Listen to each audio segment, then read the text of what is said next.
தெய்வத்தால் ஆகாதனினும் தெய்வத்தால் ஆகாதனினும் முயற்சிதன் மெய்வருத்த கூலி தரும்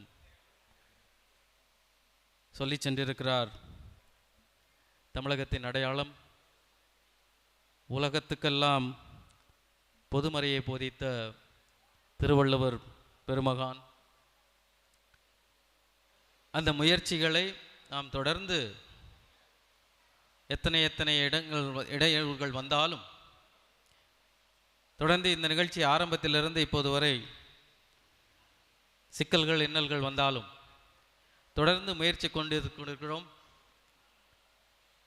மகாகவி பாரதியார் பெரிதினும் பெரிது கேள் என்று சொன்னார்.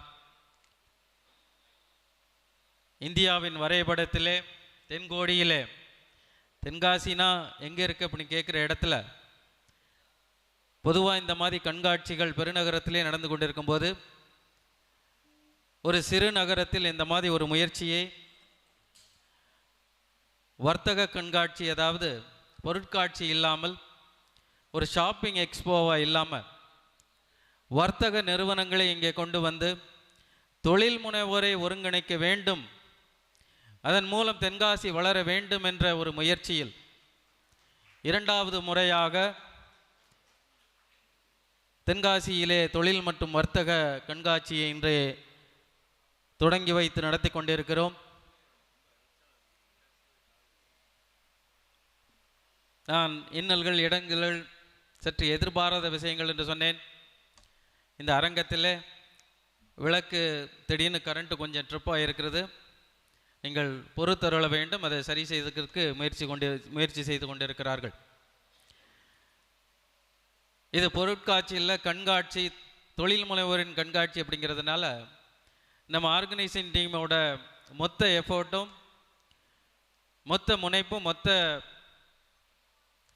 நம்மளோட பார்வைகளும் அந்த எக்ஸ்போஸ்டால் நல்லபடியாக செட் பண்ணணும் அப்படிங்கிறதுக்காக தொடர்ந்து உழைத்திருக்கிறோம். பல தன்னார்வலர்கள் கடந்த 2 தினங்களாக, குறிப்பாக நேற்று இரவு முழுவதும் பொட்டு உறக்கம் கூட இல்லாமல் வேலை பார்த்துருக்காங்க. அருமையாக 99 நிறுவனங்கள் இன்றைக்கு அவர்களோட பொருட்களையும் தயாரிப்புகளையும் சேவைகளையும் பெருமக்களுக்கு இன்று அரங்கேற்றி இருக்கிறார்கள்.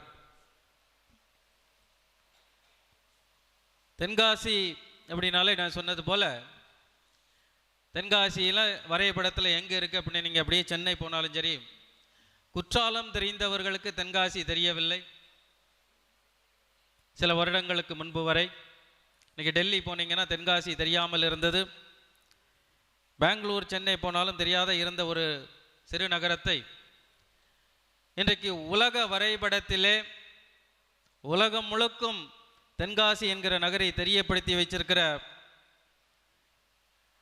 பெருமைக்கு சொந்தக்காரர், நம்ம அனைவருக்கும் பெருமை சேர்த்த நான் வணங்கும் திரு ஸ்ரீதர் வேம்பு அவர்கள் இன்றைக்கு நம்மோடு கலந்து கொண்டு நமக்கு வழிகாட்ட வந்திருப்பதில் பெருமகிழ்ச்சியும் பேரானந்தம். தொழில் வளர வேண்டும் என்று சொல்கிறோம். இங்கே வந்திருக்கும் குறிப்பாக மூன்று முக்கிய பெருமக்களும் அவங்க துறையில் இல்லாத ஒன்றை புதிதாக தொடங்கி சாதித்து காட்டியவர்கள், பயனீஸ் அப்படின்னு சொல்லுவோம். இன்னைக்கு தமிழகத்தில் சாஃப்ட்வேர் சர்வீசஸ் 1990களில் ஆரம்பித்து 2000 அந்த Y2K ப்ராப்ளம் வரும்போது பெரிய அளவில் உலகத்திற்கு சாஃப்ட்வேர் சர்வீசஸ் கொடுக்க முடியும் என்று காட்டி இன்றைக்கும் இந்தியாவின் ஏற்றுமதியில் பெருவாரியான ஏற்றுமதி வருவாய் வந்து கொண்டிருப்பது சாஃப்ட்வேர் சர்வீசஸ் அப்படிங்கிறது தெரியும். எத்தனை மனித வளம் நமது நாட்டில் இருந்தாலும் அது சர்வீசஸ் இண்டஸ்ட்ரியோட முடியாமல் உலகம் முழுக்கும் சாஃப்ட்வேர் ப்ராடக்ட்ஸ் பண்ணி உலகம் முழுக்க விற்க முடியும். அதுவும் ஒரு சிறு நகரத்திலிருந்து, சிறு ஊர்களிலிருந்து, ஒரு கிராமத்திலிருந்து லட்சக்கணக்கான நிறுவனங்களுக்கு, உலகம் முழுக்கும் இருக்கும் நிறுவனங்களுக்கு மென்பொருள் செய்து ஏற்றுமதி செய்ய முடியும். சிறு கிராமத்தில் இருக்கும் சாதாரண மனிதர்களால் சாதிக்க முடியும் என்று உலகத்துக்கு எடுத்து காட்டியிருக்கிறார் திரு ஸ்ரீதர் வேம்பு அவர்கள். நமக்கு எல்லாமே, நம்ம அனைவருக்கும், இந்த மாவட்டத்துக்கு மட்டுமல்ல, தென்காசி மாவட்டத்துக்கு மட்டுமல்ல, இந்தியா முழுக்கும் இருக்கும் கிராமப்புறத்தில் இருக்க இளைஞர்களுக்கு ஒரு நல்ல ஒரு உந்து சக்தியாக இருந்திருக்கிறார். ஆக அந்த துறையில் ஒரு பயனர் அவர் நம்மளோடு இன்றைக்கு இறந்திருப்பதில் நாம் கொடுத்து வைத்திருக்க வேண்டும். அதே போல இன்னொருவர் சுமார் 2000 வருடங்களிலே ஒரு 20 வருடங்களுக்கு முன்னால் ஒரு சலூன் இண்டஸ்ட்ரி எப்படின்னாலே அது ஒரு ஒரு ஒதுக்கப்பட்ட விஷயம். அது எங்கோ ஒரு ஓரத்தில் ஒரு சலூன் இருக்கணும். அது ஒரு தபுவாக பார்க்கப்பட்ட ஒரு விஷயத்தை இன்றைக்கு 20 வருடங்களில் ஒரு லைஃப் ஸ்டைல் இண்டஸ்ட்ரியாக மாற்றியவர் திரு குமரவேல் அவர்கள். சாதாரண தொடக்கம். அவர் மட்டுமல்ல, அவங்க தந்தையாரும் அவரும் ஒரு பயனர். இன்னைக்கு நிவாரன் 90 அந்த வெல்வெட் ஷாம்பு, அந்த சேஷையை முதலில் ஷாம்புவை சேஷையை கொண்டு போக முடியும், மருந்துக்களை சேஷையாக கொண்டு போக முடியும் அப்படிங்கிறத உலகத்துக்கே முதலில் அறிமுகப்படுத்தியவர் அவரது தந்தையார். ஆக அப்படி ஒரு பயனர் அந்த குடும்பத்திலிருந்து வந்து அவங்க சொல்லியாக வேண்டும். அவர் தந்தையார் வரும்போது அவருக்கு 12 வயதோ 13 வயதோ என்று நினைக்கிறேன். Self mat man. அவரும் தனது உழைப்பால் ஒரு மிகப்பெரிய நிறுவனத்தை உருவாக்கி உழைப்பால் எதையும் சாதிக்க முடியும் என்று திரும்பவும் சொல்லி காட்டிய ஒரு பெருமகனார் திரு சி.கே. குமரவேல் அவர்களை இங்கே வரவேற்பதில் பெருமகிழ்ச்சி அடைகிறோம். அதே போல இன்னொருவர் நாம் இந்த நிகழ்ச்சிக்கு அழைக்க வேண்டும் நினைத்தவர்கள் எடுத்து பார்த்தால், ஒரு இடம் ஒரு தடையல்ல, பொருளாதாரம் ஒரு தடையல்ல, தொடக்கம் ஒரு தடையல்ல, ஆனால் பெரிய அளவில் சாதிக்க காட்ட முடியும் என்று யாரெல்லாம் இந்த தமிழ்நாட்டுக்கும் இந்தியாவுக்கும் பெருமை சேர்த்தார்களோ அவர்களைத்தான் இங்கே அழைக்க வேண்டும் நினைத்தோம். அந்த வகையில் திரு அர்ஜுனமூர்த்தி அவர்கள், அவரும் புதுக்கோட்டை மாவட்டத்திலிருந்து ஒரு தொழில் முனைவோர் குடும்பத்தில் பிறந்திருந்தாலும் அவரும் தனது சொந்த உழைப்பால், அவரது தந்தையார் ஒரு சுதந்திர போராட்ட வீரர், ஜனதா டிராவல்ஸ் அப்படிங்கிற ஒரு நிறுவனத்தை வைத்து நடத்தி கொண்டிருந்தார். பெருமகனார்களோடு தொடர்பு இருந்தாலும் இவர் வளர்ந்த பிறகு இவரும் ஒரு சாதாரண கம்பெனியில் ஒரு சாதாரண ஆபீசராக வேலையை தொடங்கி தனது உழைப்பால் மட்டுமே பல நிறுவனங்களை தொடங்கி நம்ம பயனியர் சொல்லிக்கிட்டு இருக்கிறேன். இன்றைக்கு டிஜிட்டல் பேமெண்ட் நமக்கு எல்லாருக்கும் தெரியும், யூபிஐ பேமெண்ட்ஸ் எல்லாருக்கும் தெரியும். ஆனால் 2009 கிட்டத்தட்ட ஒரு 16-17 வருடங்களுக்கு முன்னாலே சைனாவில் இருக்கும் கம்பெனிகளோடு இணைந்து இந்த NFC payment, near field communication payments, digital பேமெண்ட்ஸை இந்தியாவுக்கு அறிமுகப்படுத்தி இந்தியாவுக்கு பெருமை சேர்த்தவர் திரு அர்ச்சுனமூர்த்தி அவர்கள். அவரும் இங்கே இன்று நம்மோடு இணைந்திருப்பதில் நம்மளுக்கு மற்றற்ற மகிழ்ச்சி. அதே போல ஒரு பொருள் உற்பத்தி ஆகும்போது, ஒரு சேவை உற்பத்தி ஆகும்போது அதை மக்களுக்கு எடுத்துச் செல்வதற்கு ஒரு மீடியம் ரொம்ப அவசியம். அந்த விதத்தில் ஒரு நல்லதொரு பணியாற்றி கொண்டிருக்கும் அவுட்லுக் மேகசினோட CEO திரு இந்திரானில் ராய் அவர்கள் டெல்லியிலிருந்து நம்மளோடு கலந்து கொண்டிருக்கிறார். Sir, it's a great pleasure and honor to have you here today, sir. Thank you so much for making all the way from Delhi. Tenkasi மாவட்டத்தில் தொழில் வளர வேண்டும் என்று நிறைய பேர் பேசிக்கொண்டிருக்கிறோம். அதில் செயல்படுத்தக்கூடிய ஒரு இடத்தில் இருக்கும் மாவட்ட தொழில் மையம் தன்னலமில்லாது, உண்மையிலேயே நான் ஒவ்வொரு முறை அவர்களை சந்திக்கும் போது தென்காசி மாவட்டத்தில் குடிசை தொழில்களை வளர்ப்பதற்கும், குறிப்பாக இந்த cluster manufacturing, cottage industries cluster manufacturing, அதை தொடர்ந்து என்னுடன் பேசிக்கொண்டு ஆடை தயாரிப்பில் எத்தனை அரசின் சலுகைகள் எத்தனை இருக்கிறது, இந்த மதி திட்டம் அதில் எத்தனை சலுகைகள் இருக்கிறது, எல்லாம் சொல்லில் மட்டும் இல்லாமல் செயல்படவும் கொடுத்து கொண்டிருக்கும் நமது தென்காசி மாவட்டத்தின் மண்ணின் மகள் திருமதி நம்ம டிஸ்ட்ரிக்ட் இண்டஸ்ட்ரி சென்டரோட ஜெனரல் மேனேஜர் திருமதி மாரியம்மாள் அவர்களை வரவேற்பதிலும் நாம் பெருமை அடைகிறோம். அதே போல தென்காசி மாவட்டத்தின் MSME அசோசியேஷன் தலைவர் திரு அன்பழகன் அவர்கள், இந்த நிகழ்ச்சியை பற்றி நாங்கள் பேச ஆரம்பிக்கிறது 2-3 மாதம் இருக்கும்.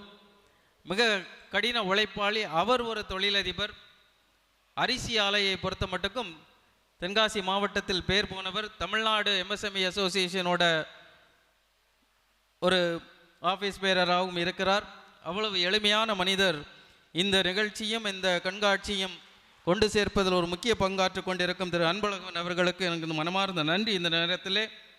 அதே போல் நம்மளோடு இன்றைக்கு கலந்திருக்கும் எம்எஸ்எம்இ அசோசியேஷனோட திரு அழகுராஜா அவர்கள், திரு ராமன் அவர்கள், திரு எஸ்டி முருகேசன் அவர்கள், திரு வெங்கடேஷ் ராஜா அவர்கள், வாய்ஸ் ஆஃப் தென்காசி ஃபவுண்டேஷனோட காரண்யா குணபதி, சங்கிலி விக்ரம்குமார் லட்சுமணன், அதோடு நம்மோடு சேர்ந்திருக்கும் எம்எஸ்எம்இ இணை இயக்குனர் திரு சுரேஷ் பாபு, டான்சிட்டா தலைவர் திரு சி.கே. மோகன்,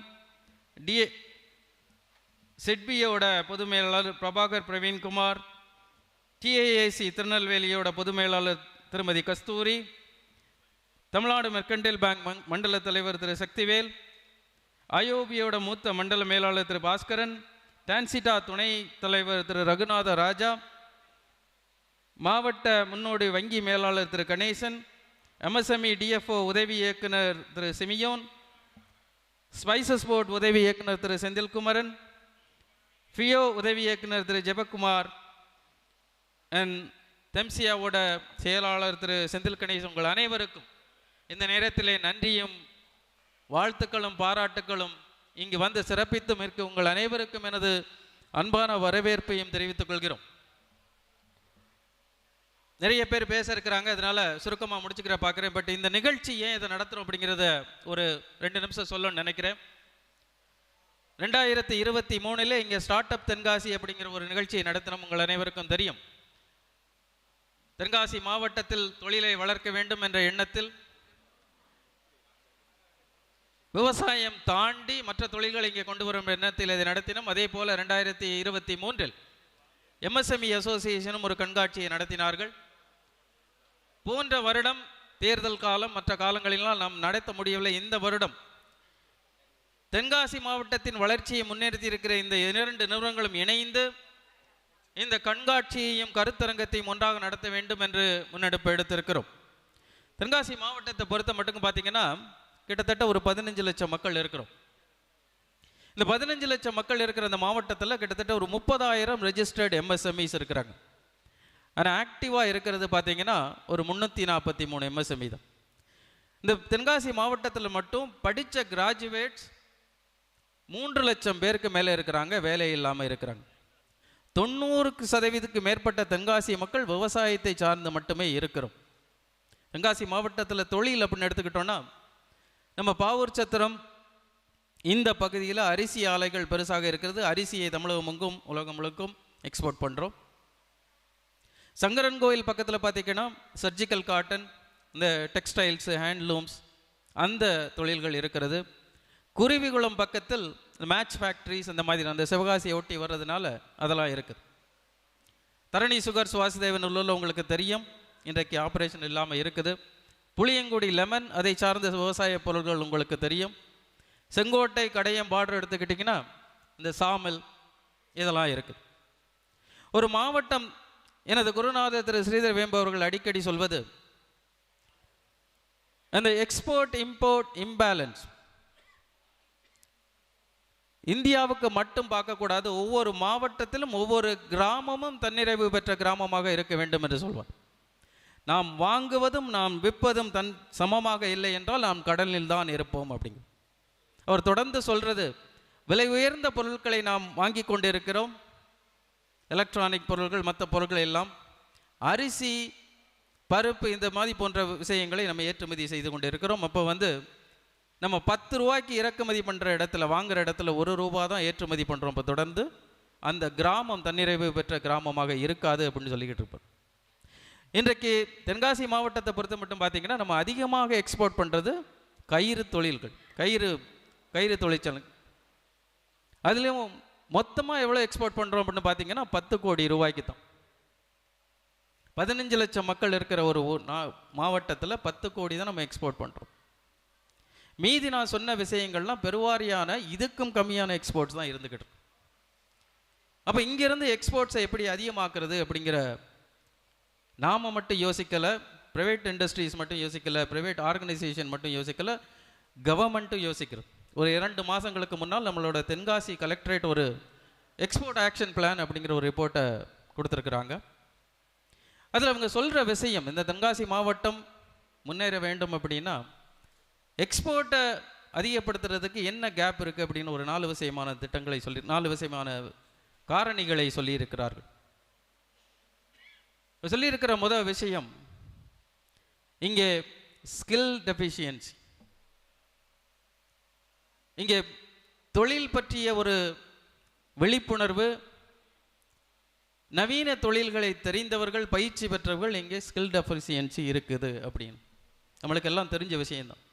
இன்றைக்கு நம்ம இத்தனை கம்பெனிஸ் இங்கே கொண்டு வந்ததற்கு காரணம், ஏதோ ஒரு கடையை போட்டு அங்கே பொருட்கள் விற்கிறத விட்டுட்டு டெக்னாலஜி பேஸ்டு இன்றைக்கி கம்பெனிஸ் கொண்டு வரதுக்கு ஒரு நோக்கம். இந்த எக்ஸ்போவுக்கு வர்றவங்க அந்த கம்பெனிஸ் மட்டும் தெரிஞ்சுக்கிடுவாங்க. அந்த கம்பெனி மாதிரி எய்தர் இவங்க எப்படி உருவாக்க முடியும், இல்லை அந்த கம்பெனியில் அட்லீஸ்ட் எப்படி வேலைக்காச்சும் போக முடியும் அப்படிங்கிறத மக்கள் தெரிஞ்சுக்கிறணும் அப்படிங்கிறதுக்காக அந்த மாதிரி ஒரு முன்னெடுப்பை எடுத்திருக்கிறோம்.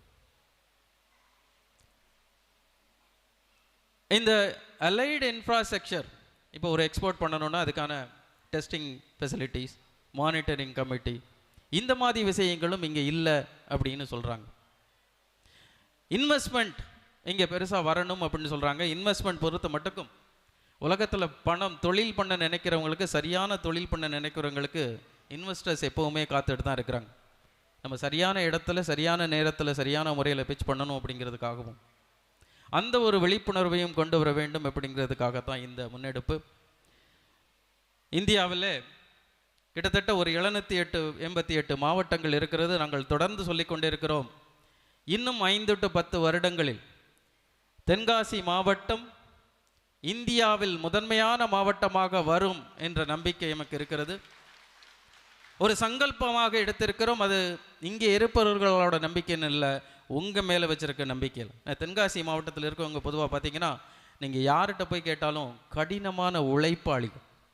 நீங்கள் எந்த ஊருக்கு போங்க தென்காசி மாவட்டத்தில், இது இயற்கை மிகு மாவட்டம் மட்டும் இல்லை, இது எழில்மிகு தென்காசி மாவட்டம் இல்லை, இங்கே கடின உழைப்பாளிகள் இங்கே இருக்கிறார்கள். அந்த கடின உழைப்பாளிகளின் முயற்சியால், பெருமக்களின் ஆதரவால் இந்த தென்காசி மாவட்டம் விரைவில் தொழில்மிகு தென்காசியாக மாறும். அது 2032க்குள் தென்காசியை எஸ்டோனியா ஆஃப் இந்தியாவாக மாற்றுவோம் அப்படிங்கிற ஒரு குறிக்கோளம் எடுத்திருக்கிறோம். எழில்மிகு தென்காசி, தொழில்மிகு தென்காசி, உங்களால் நம்மால் சாதித்து காட்டுவோம். நல்ல வாய்ப்புக்கு நன்றி கூறி அத்தனை பேரையும் வரவேற்கிறேன். வருக வேண்டும், வருக வேண்டும். நன்றி, வணக்கம்.